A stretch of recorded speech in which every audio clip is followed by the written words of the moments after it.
Hello guys, my name is Aditya S. Today I am coming with new video. It is solution of subject related question of the MPPGCL Manager HR answer की. तो इसका first question क्या बोल रहा है कि विच of the following is not a part of Henry Fayol's 14 principle of management. तो जैसा कि आप जानते हैं कि 14 मैनेजमेंट के प्रिंसिपल दिए थे हेनरी फ्योल ने, जिसमें division of work, initiative, subordination of individual interest था, बट ये नहीं. Which of the following is the component of organising process. तो डेलीगेशन ऑफ अथॉरिटी में आ जाएगा. Which element of directing involves inspiring employees to work efficiently. तो ये आपका मोटिवेशन में आएगा, ये बोलना है. Which of the following refers to system approach to management. तो सिस्टम अप्रोच टू मैनेजमेंट क्या बोलता है? Views the organisation as a interconnected system. ठीक है, एक दूसरे से इंटरकनेक्टेड होता है. Which type of organisation structure is suitable for large diversified companies operating in multiple product line. तो कौन सा ऑर्गेनाइजेशन स्ट्रक्चर? तो ये आपका डिविजनल होता है. ये सब क्वेश्चन आप याद कर लीजिए, बहुत शुरुआत का ही ये मैनेजमेंट वाला जो पार्ट आता है उसका ही क्वेश्चन है. ठीक है. मेंटल रिवॉल्यूशन आपका दिया था टेलर जी ने. और इसके बाद first step in controlling process में होता है कि एक परफॉर्मेंस स्टैंडर्ड आप सेट करते हैं. What is the process of instructing, guiding and overseeing employees to ensure performance. ये क्या कहलाता है? ये कहलाता है सुपरविज़न. ठीक है, ये भी आपका आता है, इसमें आता है. ये देखिए, ये वाला जो आपका आता है इसमें डायरेक्टिंग में. ठीक है. इसके बाद हमारा कौन सा क्वेश्चन है? Coordination is achieved through which of the following. तो ये इफेक्टिव लीडरशिप एंड कम्युनिकेशन के थ्रू कोऑर्डिनेशन अचीव किया जा सकता है.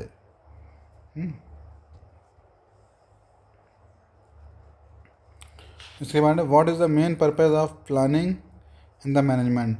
Reduce uncertainty and achieve goals. In which of the following organisational structure is horizontal coordination most important. तो horizontal coordination, organisational structure horizontal coordination is most important.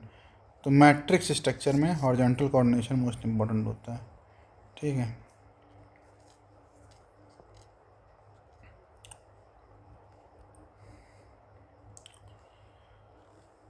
Which theory suggest people are motivated by higher level needs such as esteemed and.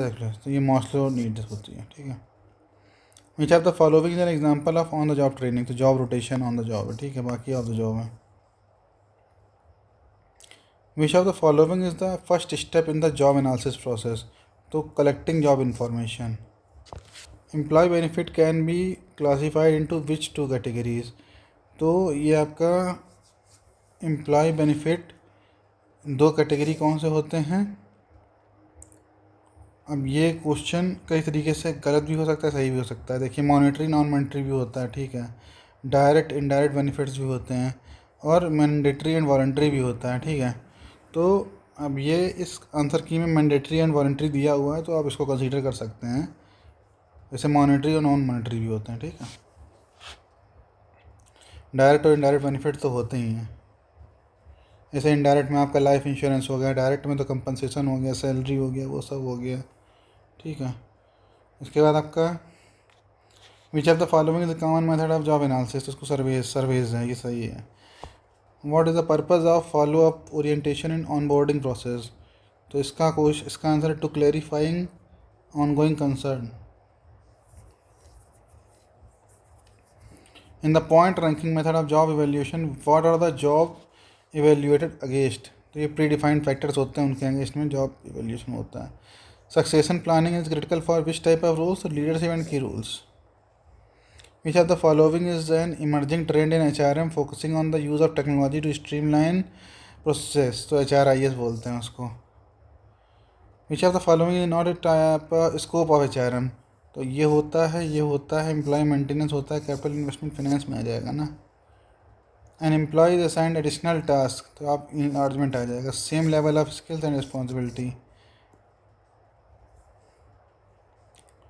Which of the following refers to the predictive analytics in HR. तो predictive analytics forecasting future trends. उसके बाद which are the following is an mandatory employee benefits required by law, तो social security contribution मतलब PF ESI।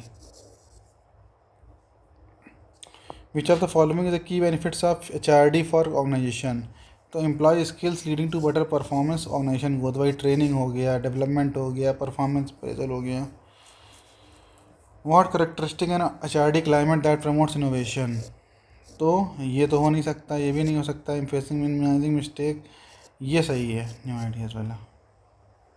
Which of the following best describes tacit knowledge in the context of knowledge management, तो knowledge tacit knowledge क्या होती है, knowledge that is personal intuitive and hard to communicate.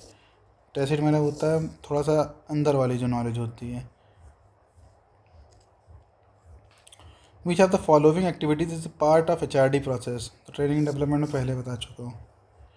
Which type of audit evaluates in HR activities complying with, तो इसको बोलते हैं compliance audit.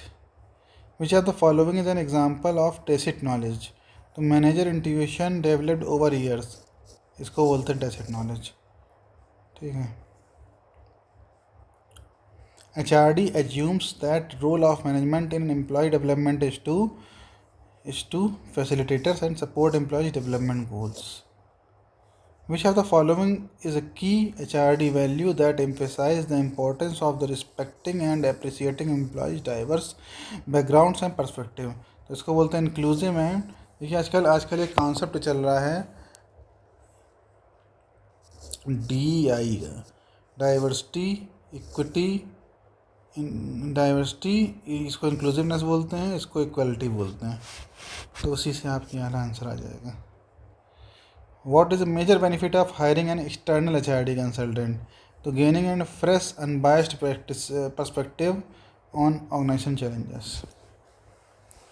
What are the three main, तो ये आपका तो सबको पता है, फ्रीजिंग चेंजिंग एंड रिफ्रीजिंग वाला, इसका आंसर आता है। HRD assumes that employee development program should be designed based on the individual needs and career goals. Which type of following HRD culture values encourages employees to take responsibility for their own development, इसको बोलते हैं accountability. Which discipline contributes most of the understanding individual behavior and organization behavior, तो इसको psychology में होता है। Who among the following is theory of classical condition, Ivan Pavlov. Which leadership style is characterized by high concern for people and high concern for production, तो इसको ये आपके बीच में आती है टीम लीडरशिप।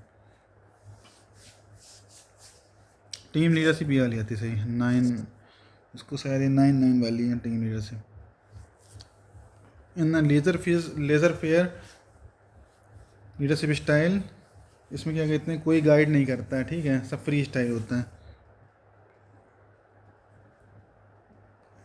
इसके बाद क्या, one of the key elements of hobby is understanding motivation based theory is commonly associated the motivation in hobby, तो ये आपका सिंपल क्वेश्चन है, मॉस्लोनी हायरार्की थ्योरी है।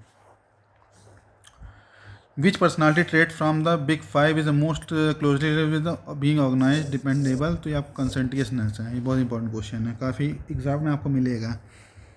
According to the Herzberg 2 factor theory which are the following considered as a motivator, तो recognition है। बाकी आपका Herzberg 2 factor theory में जो दूसरा वाला फैक्टर आता है उसमें salary, job security, working condition आता है, ठीक है, डिससेटिस्फायर वाले में। Conflict in organisation dynamics is viewed as potentially positive if managed properly. What does a flat organisation structure typically feature, तो फ्लैट के केस में क्या होता है कि फ्यू लेवल ऑफ मैनेजमेंट होते हैं और लो डिसेंट्रलाइजेशन होता है। What is the key characteristic of organisation citizenship behaviour, तो ऑर्गेनाइजेशन सिटीजनशिप बिहेवियर का की कैरेक्टरिस्टिक क्या है कि not explicitly recognised by the reward system. JDI is a tool use to measure which are the following, job satisfaction को measure करने के लिए होता है, ठीक है। Which theory suggest that the leadership effectiveness depends on the match between the leader's style and the situation, तो इसको कंटिजेंसी थ्योरी बोलते हैं, सिचुएशन आ जाएगा वहाँ कंटिजेंसी।